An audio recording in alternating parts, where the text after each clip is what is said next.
자, 한국감사원의 감사 전략에 대해서 한번 살펴보도록 하겠습니다.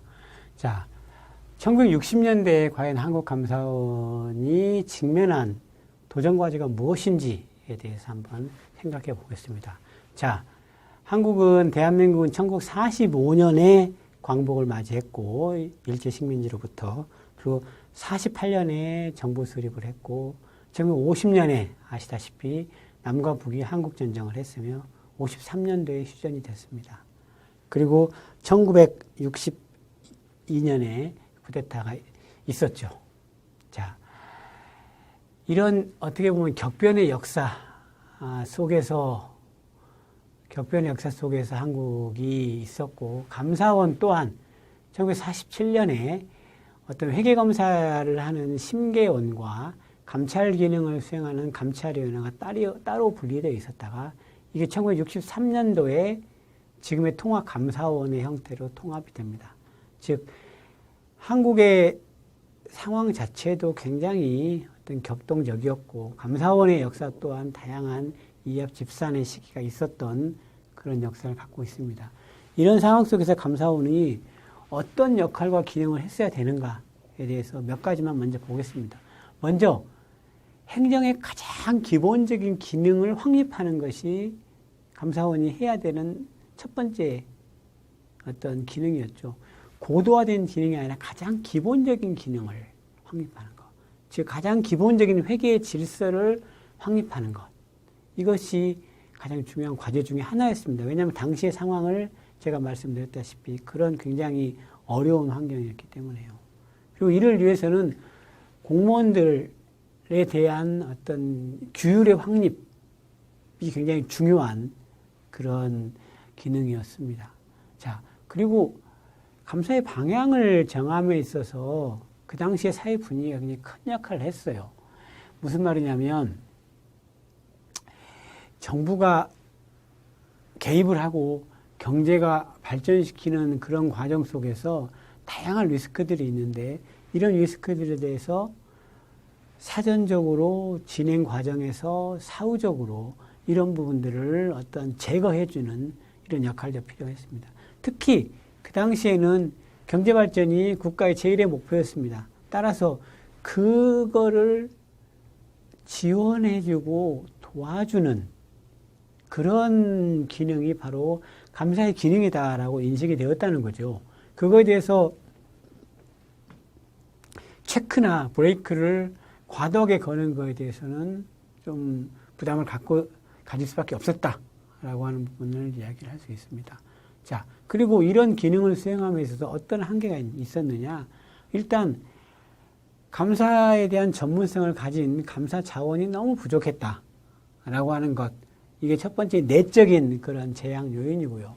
또 하나는 어떤 게 있었냐면 외적인 제약 요인인데, 기본적으로 어떤 공공부문에서 어떤 통제가 중요하다 또는 체크가 중요하다라고 하는 그것이 뭐 내부든 외부든 그거에 대한 어떤 사회적인 어떤 인식이나 그 중요성에 대한 인식도가 굉장히 낮았다라고 하는 것.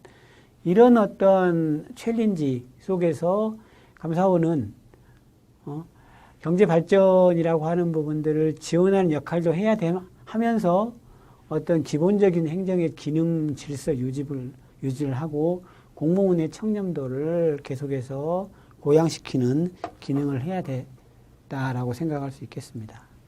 자, 그래서 제가 감사원이 어떤 감사 전략을 수립했는가를 한 7 또는 8가지 정도 측면에서 한번 말씀드리겠습니다. 자, 맨 처음에 있는 건 뭐냐면 선택과 집중에 의해서 리스크가 큰 영역에 대해서 감사 자원을 집중하는 전략을 취했다라고 하는 것이고요. 두 번째는 어떤 서면 감사, 회계에 대한 굉장히 광범위하고 감사기구가 직접적으로 그 회계 정부 지출에 대해서 감사를 했다라고 하는 그런 부분이고요. 그리고 세 번째는 시민 참여 감사를 다양한 방식으로 실시했다라고 하는 그런 거. 네 번째는 국가의 중요한 정책 프로젝트 공공사업에 대해서 실시간 감사를 수행했다라고 하는 것도 수행하는 것도 굉장히 큰 전략이었습니다. 그리고 다섯 번째는 감사원 내에서 기술팀이라고 하는 것을 독자적으로 편성해서 감사를 하는 것도 하나의 전략이었고요. 그리고 공공성이 높은 그런 민간 분야에 있어서의 부정부패라든지 비리 위험에 대해서도 적극적으로 감사를 실시한 것. 그리고 그 다음으로는 감사원이 회계에 대한 감사와 더불어 공무원 개개인의 부정부패나 비리에 대한 감사 권한을 동시에 행사함으로써 상당히 기능들의 시너지 효과를 극대화시키는 전략을 추진하였다. 그리고 마지막으로는 감사원 내부 직원들의 솔선수범이라고 하는 것도 중요한 전략이었다라고 이야기할 수 있겠습니다. 자, 하나씩 살펴보겠습니다. 첫 번째 전략은 바로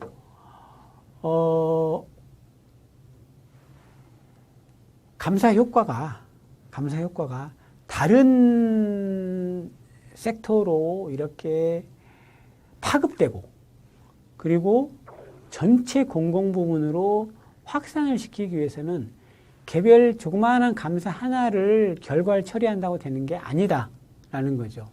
그래서 캠페인 성격의 대규모 기획 감사를 기획해서 감사를 실시를 합니다. 이를 통해서 감사라고 하는 것 자체에 대해서 사회에서에 대한 인식도도 상당히 높아지고요. 그 감사 이슈에 대해서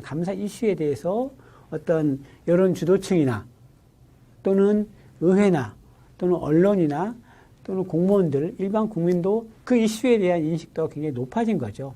그래서 이걸 통해서 감사의 효과를 극대화시키는 전략을 취했다라고 생각할 수 있겠습니다. 선택과 집중을 통해서 감사 자원을 집중함으로써 감사 임팩트를 극대화시키는 전략을 취했다라고 할 수 있겠습니다. 여러 가지가 있는데 예를 들어서 1973년에 국가 보조금에 대한 감사는 71개 기관에 대해서 감사를 했고 연인원으로 24,000명이 투입되어서 감사를 실시했다라고 하는 것을 이해할 수 있겠습니다. 자, 두 번째는 감사 목적에 맞게 다양한 감사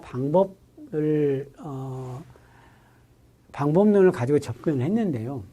예를 들어서 회계, 정부 지출에 대한 감사 같은 경우를 생각을 해보면 이 내부 통제 시스템이 잘 갖춰진 선진국의 경우에는 내부 통제를 통해서 개별 일상적인 회계 정부 지출에 대해서는 점검을 하고 감사기구는 외부 감사의 경우는 그거에 대해서 표본을 뽑아서 선택적으로 리뷰를 하거나 또는 내부의 기관들이 개별 거래를 점검하는 그 틀 또는 기준 이것을 점검하는 방식으로 할 겁니다. 그런데 이런 내부 통제 시스템이 아직 잘 갖춰져 있지 않은 상황에서는 그걸 기대할 수가 없는 거죠. 그래서 어떻게 했냐? 외부 감사기구가 즉 감사원이 직접 정부 기관의 개별 거래에 대해서 감사를 실시했습니다. 직접 했고 굉장히 많은 양의 회계 서류, 지출 증빙에 대해서 감사를 했다는 거죠. 그래서 결국 정부와 공공기관의 종사자들은 어떻게 했냐면 결국은 한 모든 회계에 대한 지출 증빙이 외부 감사기구에 의해서 점검될 것이다 라고 하는 그런 인식을 갖게 되는 거죠.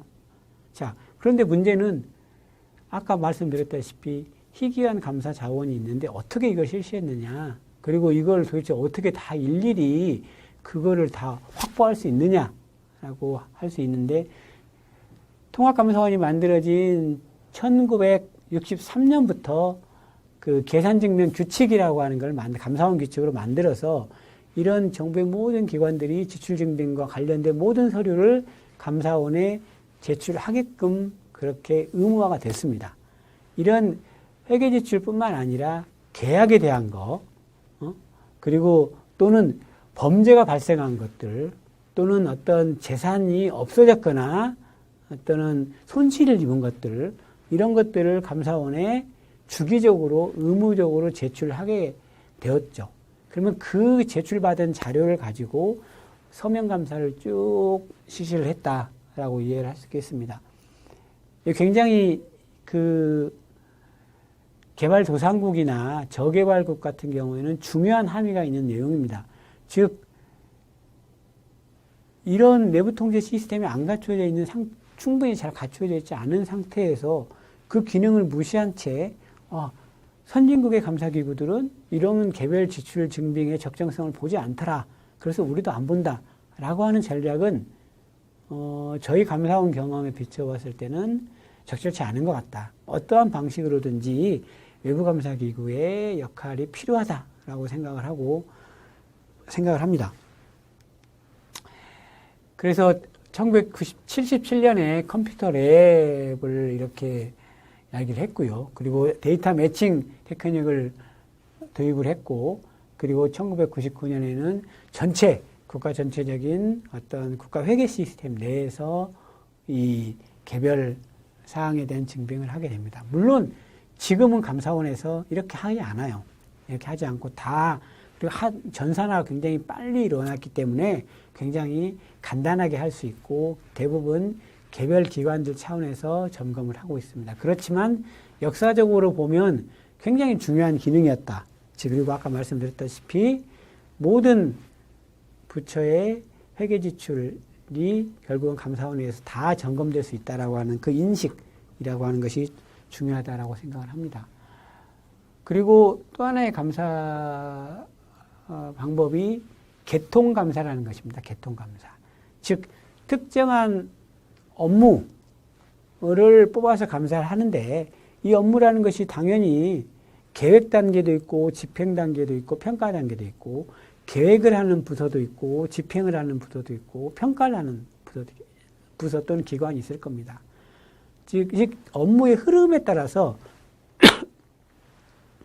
감사원의 경우 모든 단계를 흐름의 전체를 다 본다는 겁니다. 개통적으로. 그래서 이 업무, 이 사업을 기획한 부서, 주로 이제 중앙부처겠죠.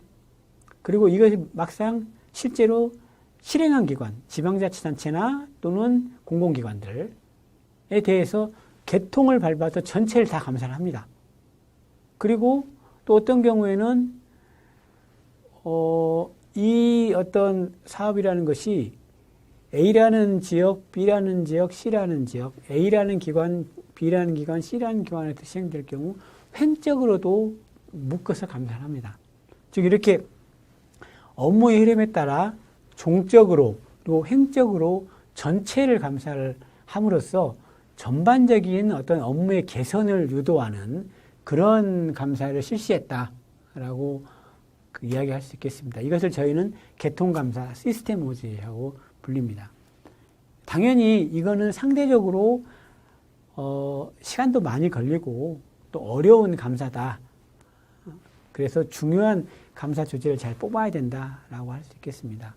그리고 사실은 이런 어떤 시스템 오디시 가능했던 이유 중에 하나는 나중에 설명하겠지만 한국 감사원의 경우 회계에 대한 검사뿐만 아니라 직무에 대한 감찰 권한을 가지고 있었기 때문에 이런 부분이 상당히 수월했다라고 이야기를 할 수 있겠습니다. 무슨 말이냐면 회계에 대한 감사 권한만 갖고 있을 경우 회계 단위로 감사가 분절이 됩니다.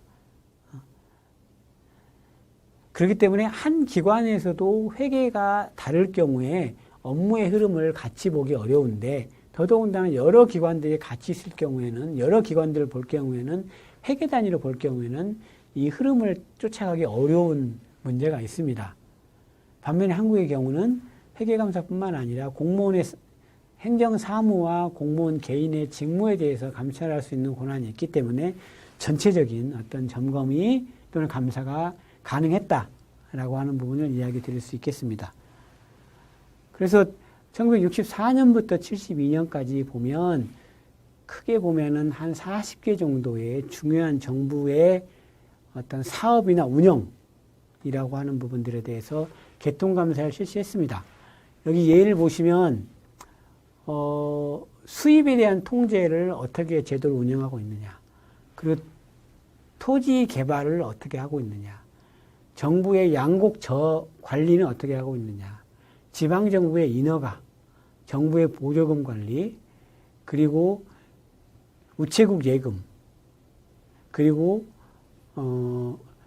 국영기업의 인사관리, 그리고 어떤 그 교육 장비의 활용 등 굉장히 다양한 이슈들에 대해서 개통감사를 실시했다라고 하는 겁니다. 이것도 중요한 어떤 감사 전략이다라고 할 수 있겠습니다. 자, 그리고 세 번째는 뭐냐면 공공감사 과정에 어떤 시민의 참여를 활성화시키는 전략을 취했다라는 겁니다. 한국은 사실은 굉장히 어떤 그 국민들의 어떤 목소리를 듣는 그런 오랜 전통을 갖고 있습니다. 뭐 신문고라든지 조선왕조 시대의 신문고라고 하는 전통도 있었고, 그리고 감사원도 그 감사원 초창기부터 이런 어떤 그 공무원의 권한 남용이나 또는 비리나 예산 낭비나 이런 부분들에 대한 다양한 어떤 그 민원이라든지 이런 거를 받는 그런 그 기능들을 수행을 해왔고, 계속 이 부분들이 고도화되었다라고 이야기를 할 수 있겠습니다. 그래서 중요한 제도적인 흐름만 본다면 1971년, 1993년의 경우에 좀 더 이런 민원이나 정보를 제공하는 조직을 만들고 또는 수단을 확대하는 전략을 추진했고요. 1993년도에는 열린 감사 시스템이라고 하는 걸 도입을 했고, 이때는 뭐냐면 감사를 뭘 할 것이다 라고 하는 걸 미리 알려줍니다. 미리 공개를 하고요. 그러면 그 감사 사항에 대해서 시민들의 제보를 받는 거죠. 우리가 농업보조금에 대해서 감사를 하려고 한다. 그러면 다양한 시민들, 이해관계자들이 농업보조금에 있어서의 문제들, 본인들이 경험한 문제라든지 보고들은 문제라든지 이런 부분들에 대해 감사원에 제보를 합니다. 그러면 그거를 받아서 또 감사를 실시하게 되는 그런 열린 감사 시스템이 도입이 되었고요. 그리고 좀 특징적인 거는 1996년에는 공익감사 청구 제도라고 하는 것이 도입이 되었습니다. 이건 뭐냐면 아예 300명 이상의 시민 또는 그 시민 단체가 감사원에 이러이러한 사항을 감사를 해달라라고 이런 청구하는 그런 제도입니다.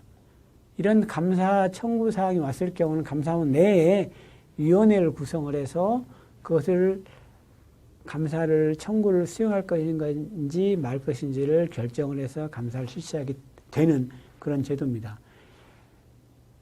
이 제도도 상당히 어떤 한국적인 특성을 갖고 있는 거고, 소위 말하는 선진국에서는 이런 제도를 운영하고 있지 않습니다. 선진국의 경우 감사사항 선정에 있어서 이런 공식적으로 국민들로부터, 직접 국민들로부터 감사사항에 대한 요청을 받는 제도를 운영하고 있는 국가는 선진국의 경우에는 거의 없습니다. 의회를 통해서 들어온다든지 또는 그냥 정보를, 민원을 받는 그런 제도는 있지만 이런 사항은 없다. 그렇지만 그 굉장히 어떤 감사에 있어서의 어떤 민주성, 그뿐만 아니라 나중에 보겠지만 민주성뿐만 아니라 이게 취약한 영역들이라고 하는 부분들이 정확하게 정보가 들어오는 거죠. 취약한 영역들. 그래서 감사의 어떤 사각을 없애는데 굉장히 중요한 의미를 담고 있습니다.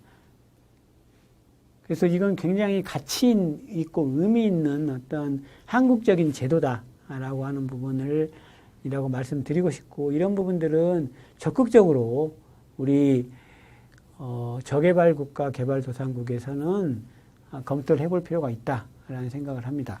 그리고 2003년에는 국회감사 청구제도라는 것이 도입되었습니다. 이건 국회에서 본회의 의결로 감사원에 이러이러한 사항을 감사를 해달라라고 요청이 올 경우 감사원은 3개월 이내, 그리고 사안이 복잡할 경우 2달을 걸쳐 5개월까지 해서 감사를 해서 의회에 결과를 제출해야 되는 그런 어떤 제도입니다. 그리고 2004년에는 기업 불편 신고센터라고 하는 것도 도입을 했고요.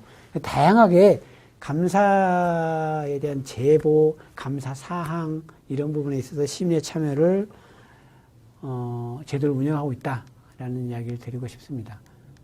자, 여기에 보면 실제 공익감사 청구라고 하는 부분들이 어느 정도나 접수가 되고 어느 정도나 실시가 되었는가라고 하는 통계를 볼 수 있을 텐데요. 대략 그 통계를 보시면 연간 한 100건 정도의 공익감사 청구가 들어옵니다. 그럼 이 중에서 한 28개 정도를 받아서 감사를 한다라고 얘기를 하시면 되겠고요. 이거는 그 국회감사 청구입니다. 요 제목이 약간 잘못됐는데 국회감사 청구인데 국회감사 청구는 연간 한 9건 정도의 국회감사 요구가 오고 그에 대해서 감사를 실시해서 국회에 제출하고 있다라고 말씀드릴 수 있겠습니다.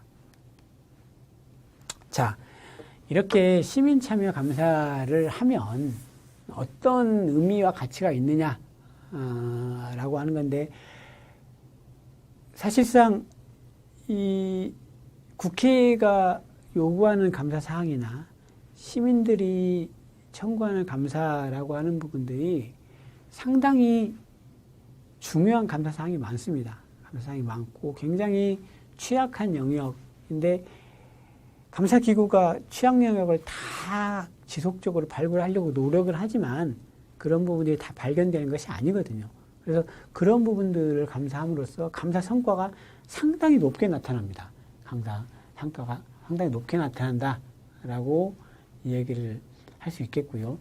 그리고 두 번째는 감사 사각을 상당히 줄여준다라고 하는 부분들을 이야기할 수 있겠습니다. 그리고 또 중요한 게 뭐냐면 공무원들의 경우에 본인이 잘못된 행정을 집행할 경우에 그 영향을 받는 분들이 감사원에 감사를 청구할 수 있다라고 하는 걸 알기 때문에 공무원들의 행정에 있어서 상당히 어떤 합규성과 그리고 타당성, 그 다음에 효과성이 높아지는 그런 의미가 있다라고 이해할 수 있겠습니다. 그리고 마지막으로 이게 굉장히 중요한 건데 어떤 참여 민주주의라고 하는 그런 어떤 그 가치 이런 부분들을 제고하는 그런 역할을 갖고 있습니다. 자,